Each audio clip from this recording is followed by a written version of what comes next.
Assalamualaikum warahmatullahi wabarakatuh. Kami kelompok 4 dari yang beranggotakan saya sendiri, Dafa Muhammad Siregar, begitupun Kirana Aisyah Jasmine, begitu pula ada Irama Wardi Khalid. Kami akan mempresentasikan paradigma kritis.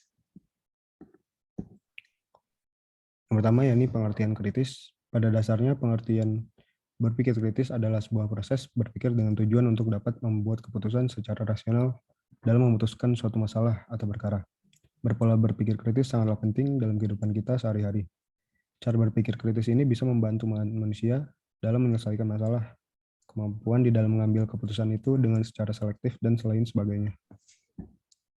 Saya lanjutkan dengan rekan saya, Kirana. Ada pula ciri-ciri kritis. Bawah ini yang merupakan ciri-ciri berpikir kritis diantaranya yakni yang pertama, mengenal dengan secara rinci bagian-bagian dari keseluruhan. Kedua, pandai dalam mendeteksi permasalahan. Ketiga, mampu untuk membedakan ide yang relevan dengan ide yang tidak relevan. Keempat, mampu untuk membedakan mana fakta dengan diksi atau pendapat. Kelima, mampu untuk mengidentifikasi perbedaan-perbedaan atau juga kesenjangan-kesenjangan. Keenam, dapat membedakan argumentasi logis serta argumentasi tidak logis. Ketujuh, mampu untuk mengembangkan kriteria atau juga standar penilaian data.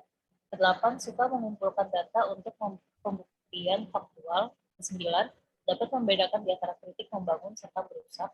Kesepuluh, mampu untuk mengidentifikasi pandangan perspektif yang bersifat ganda yang berkaitan dengan data. Kesebelas, mampu untuk mengetes asumsi dengan cermat dan lain-lain sebagainya.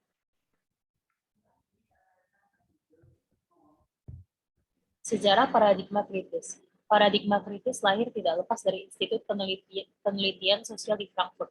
Didirikan pada tahun 1923 oleh seorang kapitalis yang bernama Hermann Weyl, seorang pedagang grosir gandum yang pada akhir hayat mencoba untuk cuci dosa, mau melakukan sesuatu untuk mengurangi penderitaan di dunia.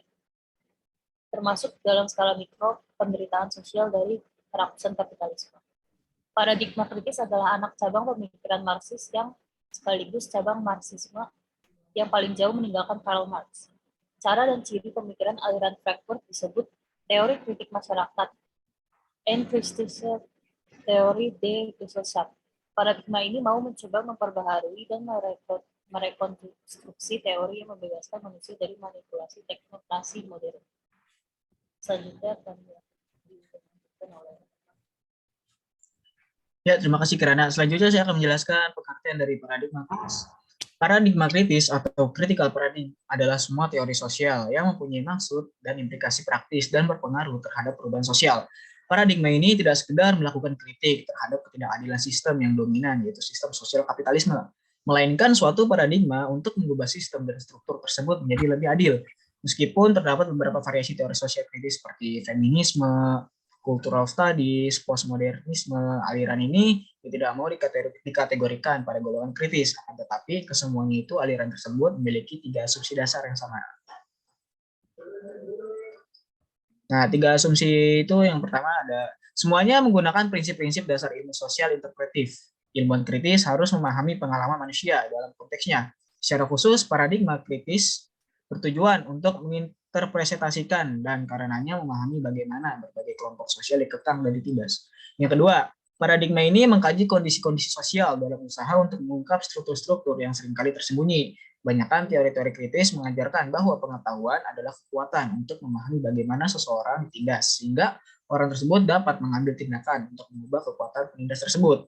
Yang ketiga, paradigma kritis secara sadar berupaya untuk menggabungkan teori dan tindakan praksis. Praktis sendiri adalah konsep sentral dalam tradisi filsafat kritis ini. Bagi paradigma atau aliran kritis, dunia positivisme dan empirisme dalam ilmu sosial struktural memang tidak adil, karena ilmu sosial yang bertindak tidak memihak, netral, objektif, serta harus mempunyai jarak, merupakan suatu sikap ketidakadilan tersendiri, atau bisa dikatakan melanggengkan ketidakadilan, itu status quo.